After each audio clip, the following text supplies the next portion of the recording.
Hello everyone, welcome to Literary Lovers channel. Today let's discuss about a play called All My Sons, written by Arthur Miller. Written by Arthur Miller.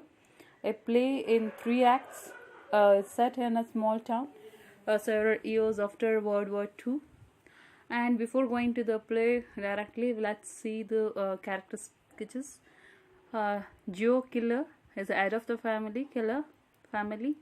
He's a successful businessman, and his wife Katie Killer. Chris Killer, his son. Anna Devore, and Anna Devore is is known as Annie, and Chris fiancée. Earlier, she was Larry's friend. Larry's fiancée. Larry is one of the killer's son. George Devore and his brother, Dr. Jim Biles, Sue Biles, Frank Luby, Bert, Larry Killer. He never seen. Larry Killer committed suicide in war following news that his father and Steve manufactured faulty parts. So next, Steve Devore, never seen in the play again. Steve Devore is Annie's father. So these are the major character. Okay, let's go to the summary now.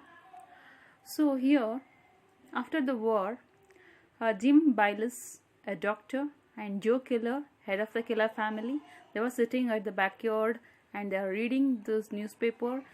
Storm, this is the news. A storm the previous night has shone in off a tree. This remind the memory of this remembers the memorialize this Larry Killer, one of two killers children. There is one son who is not survived in the war. He killed. Rumors spread like he got suicide.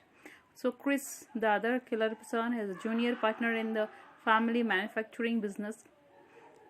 He comes outside and tells his father, Joe, after Jim leaves, that the family cannot continue leading Katie. Katie is Joe's wife, in the belief that Larry is still living. So these two, one family is Joe Killer, who lost his son Larry in the war, and Chris told that he can't live with his mother.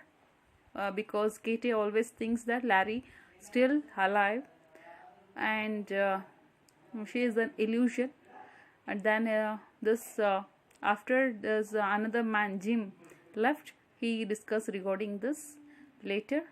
Frank Luby, another neighbor of the killer, along with his wife Lydia Luby, is they're using the astrology to determine if Larry is alive or not.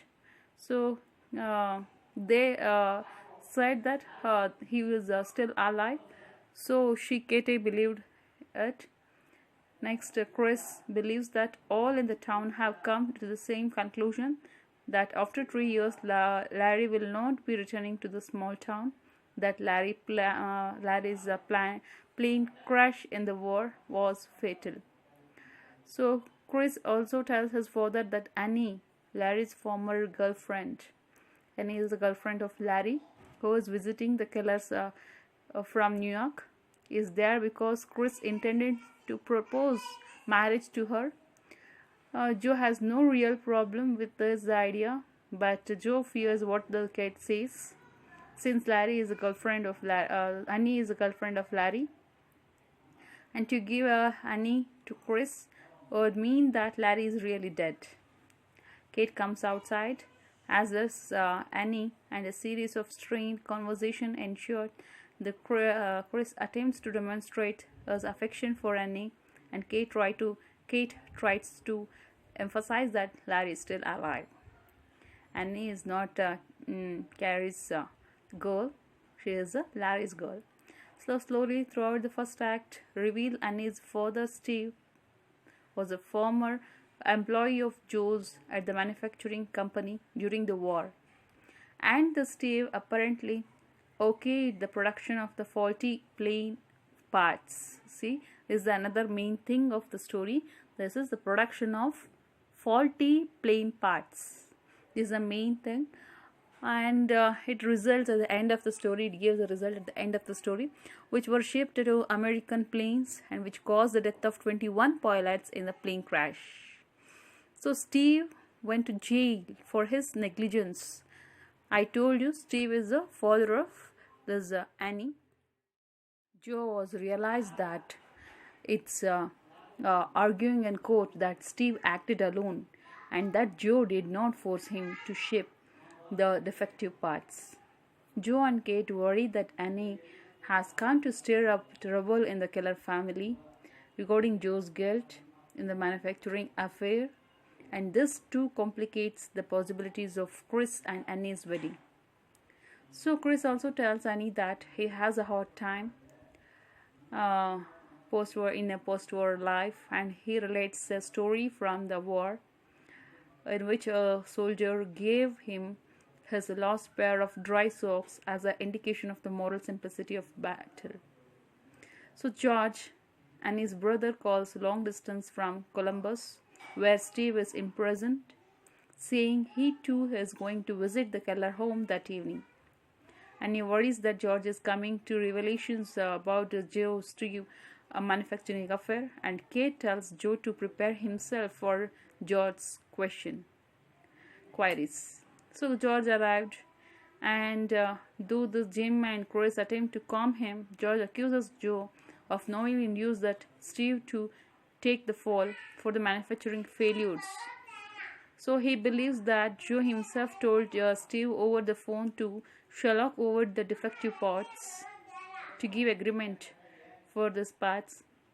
George believes that Joe feigned sickness and that evening to keep from going into the plant, those returning distance from the events which enabled Joe to place the blame entirely on Steve.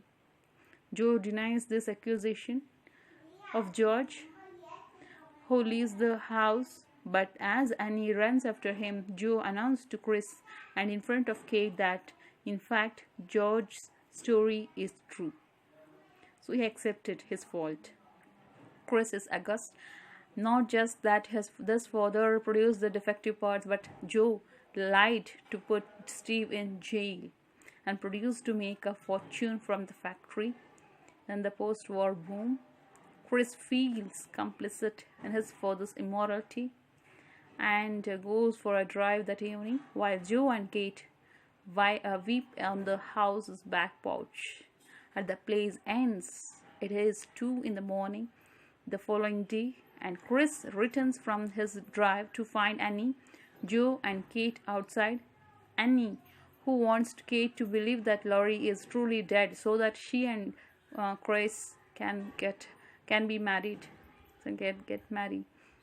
So shows to Kate a letter Larry wrote her the day before his death, in which he said his plane would go missing in an act of suicide.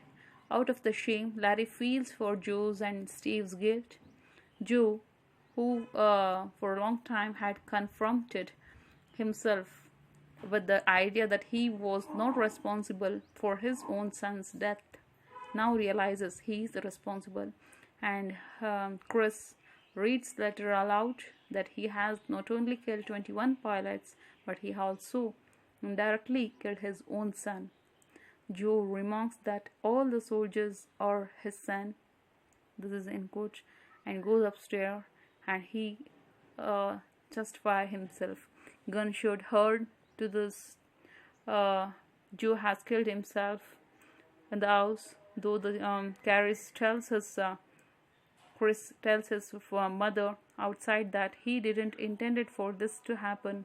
Kate tells Chris and Annie calmly to go far away and start a new life, new family elsewhere, since the guilt that has ravaged the Keller family can bring them nothing but harm, hurt.